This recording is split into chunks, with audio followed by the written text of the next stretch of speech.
Hello friends, in this video we will learn about machine coding round.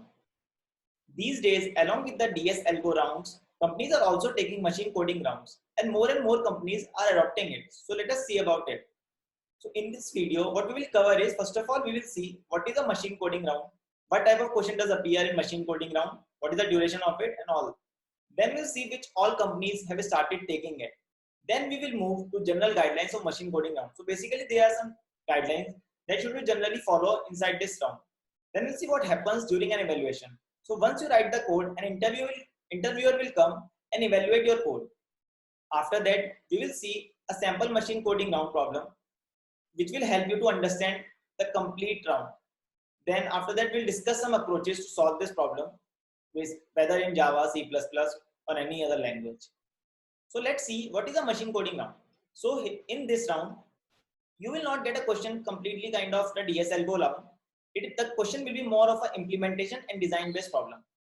Then like you might have to write a code for cab matching service or an MCQ evaluator, or you might have to write a backend for digital wallet. The round duration will be generally of 60 to 90 minutes. Then you can choose any object-oriented language like C++, Java or any other language to write your code. But you have to write a working code in your laptop. And if you want, you can use the internet to see the syntax. Now let's see which all companies are taking it. So Flipkart, Uber, Udaan, Dunzo, Pharmacy, Cred, and others are already started taking it. So it's better if we start already preparing about this round.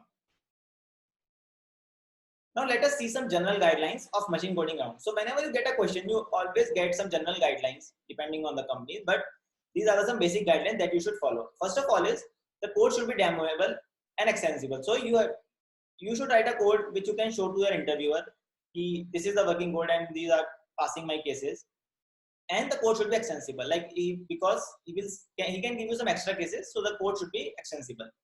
Then you should not spend much time on IO formats. You can take input format in any way. It's not like you have to take the comma separated, and so basically you should not spend your much time only on taking input and printing output. The more focus should be on the business logic. Then code should be modular and readable. So try to write a readable and modular code. Make separate functions, separate classes as much better as you can write. And then UI generally not required. You just need to write some backend for it. You don't need to make any UI in Angular and so. For a backend developer, UI is generally not required in these rounds. Then also databases are not required. So you can keep everything in memory. You can use data structure like array, linked list, or any other data structure like IDQ according to you, but you don't need to persist your data in a database. Then at the end, you should try to cover corner cases as well. You should always think of some corner cases that can come because you are trying to write a production code. So basically, just think about all the cases where it can fail and just cover them. Now let's see what happens in an evaluation. So after you complete the code, you have to go to a room where interviewer will come and evaluate your code. So first of all, he might ask you to show the demoable code. So we will see what is the demoable code after seeing a question. But you should first show that my code is working, is compiling, and I can giving you the input, I am showing you the correct output. Then you have to explain the approach and the classes, like why have you chosen this class, why not, and what approach and why this approach. After that, interviewer might give you some extra cases. Like he might ask you to just do some this task, and you should not change your code much. Just try to. That's why I ask you to write always an extensible code so that you can just cover some future cases. Now we will discuss about a sample machine coding round problem. So one question I have prepared as per my experience. So it's not a particular company, but it's a sample problem. So the question is, a company has the list of cab rides after it gets complete. So basically after the ride get completed, company has generated some data. So after the journey, both cab driver and ride taker provide rating to each other. Like after at the end, the cab driver provides the rating to ride taker and ride taker provides rating to the cab driver. Now rating can be from 1 to 5. 5 is the best rating and 1 is the worst. Now you will get a ride taker name.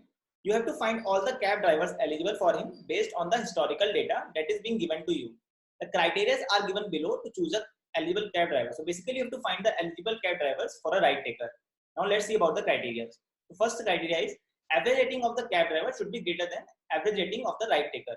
So you have to find the average rating of cab drivers and average rating of the ride takers. Only those cab drivers whose rating are greater than the ride taker, whose average rating is greater than the average rating of ride taker, are eligible. If there is no such driver found, then consider the best of all of them. So if no one has the average rating higher than the average rating of ride taker, then just consider the best amongst them.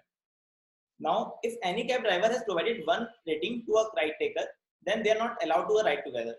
So even if, let's say, a cab driver's rating is greater than the average rating of ride taker, but in past, if he has given him rating 1, then he is not allowed to ride with him, and vice versa.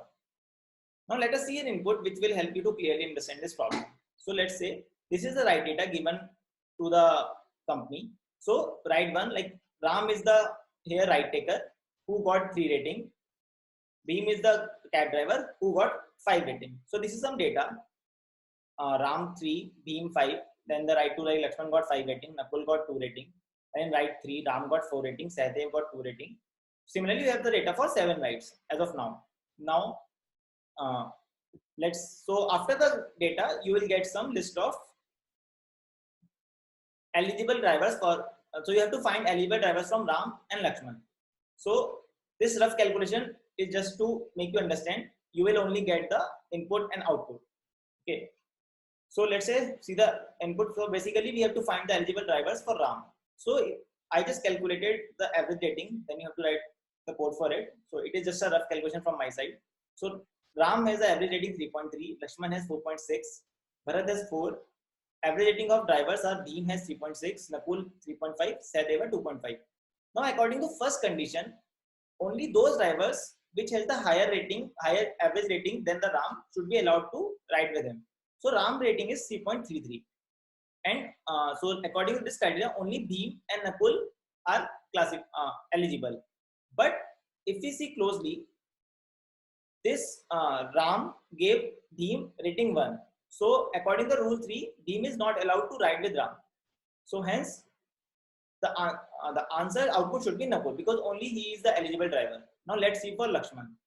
So Lakshman's average rating is 4.67, and so no driver has more rating than 4.667. But Beam, out of all these, Beam has the highest rating of 3.667. So Beam is allowed to ride with him. So we will provide the most eligible driver is Beam for Lakshman. So I hope you understand this problem.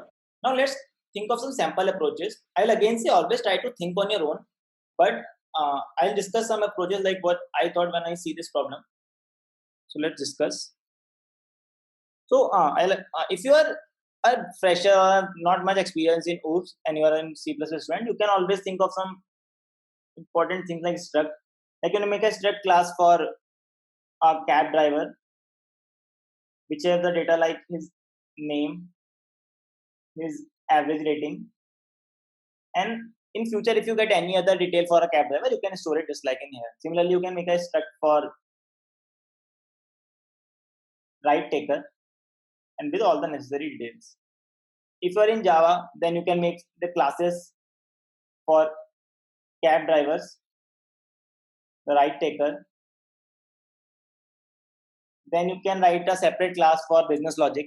So you can maybe like some cab matching service, and you can write the complete code over here. Similarly, in C++, if you're not much experienced with the classes and all, you can just make separate functions for matching service so that your code should look modular and you are not just writing everything in a single main function in C++ or in Java.